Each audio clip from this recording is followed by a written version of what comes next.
ఇక వైసీపీ మాజీ ఎమ్మెల్యే పిన్నెల్లి రామకృష్ణారెడ్డి ఆయన సోదరుడు వెంకటరామరెడ్డిపై పోలీసులు రౌడీ షీట్ ఓపెన్ చేశారు. మే 13న ఏపీలో జరిగిన ఎన్నికల సమయంలో మార్చర్ల నియోజకవర్గ పరిధిలో రెంటచింతల మండలం పాలువాయి గేటులో ఓ పోలింగ్ బూత్కు వెళ్లిన పిన్నెల్లి తనకు వ్యతిరేకంగా ఓట్లు పడుతున్నారనే నెపంతో ఈవీఎం బాక్స్ ధ్వంసం చేశారు. దీంతో అక్కడ భయానక పరిస్థితి ఏర్పడింది. అంతేకాకుండా ఎన్నికల తర్వాత వైసీపీ శ్రేణులు నియోజకవర్గంలో ఘర్షణలకు దిగారు. ఈ ఘటనకు సంబంధించి ఆయనపై కేసులు నమోదు కాగా ప్రస్తుతం బెయిల్పై బయట ఉన్నారు. తాజాగా పిన్నెల్లి సోదరుడిపై రౌడీ షీట్ తెరిచారు.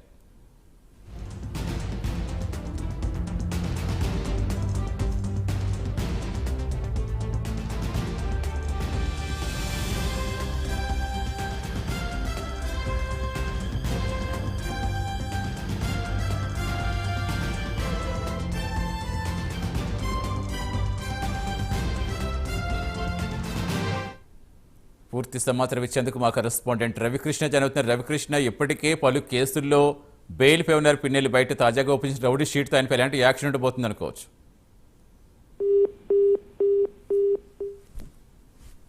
పిన్నెల్లి రామకృష్ణారెడ్డి అతని సోదరుడు అయినటువంటి సోదరుడు వీళ్ళు కూడా ఎలక్షన్స్ ముందు ఎలక్షన్స్ తర్వాత చేసినటువంటి ఏవైతే దౌర్జన్యాలు ఉన్నాయో దాని మీద మాత్రం కేసు నమోదు అవడం జరిగింది. మొత్తంగా 14 కేసులు వీళ్ళ మీద నమోదైనట్టు గురజాల డిఎస్పీ శ్రీనివాసరావు తెలియజేశారు.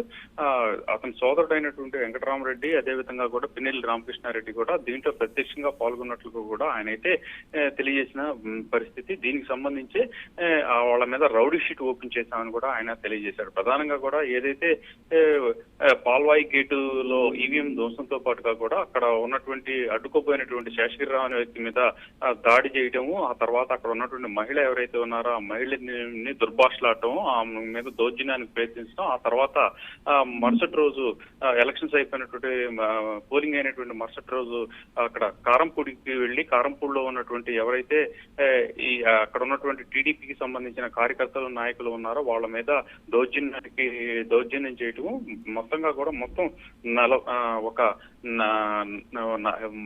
8 కారులో అక్కడికి వెళ్ళటం జరిగింది. వెళ్ళి అక్కడ పూర్తిగా కూడా అక్కడ ఉన్నటువంటి ఎవరైతే కనిపించిన వాళ్ళ మీద కనిపించినట్టు దాడి కూడా చేశారు. ఒక భయానక వాతావరణాన్ని అయితే సృష్టించడం అనేది జరిగింది. అలాగే ఆ తర్వాత జరిగిన ఘటనలు, విధ్వంసాలతో పాటుగా కూడా కార్లు దహనం, వీటన్నిటిని కూడా మొత్తంగా 14 కేసులు నమోదైనట్టు కూడా డిఎస్పీ తెలియజేశాడు. దీనికి సంబంధించి ప్రెజెంట్ అయితే ఆయన ఈ పాల్వాయి గేటు కి సంబంధించిన ఈవీఎం ధ్వంసంతో కేసుతో పాటుగా కూడా 10 కేసులకు సంబంధించి ఆయనకి మధ్యంతర బెయిల్ అయితే హైకోర్టు ఇచ్చింది. ఈ నేపథ్యంలోనే ఆయనకి కండిషన్ తో కూడిన బెయిల్ అయితే ఇవ్వడం జరిగింది.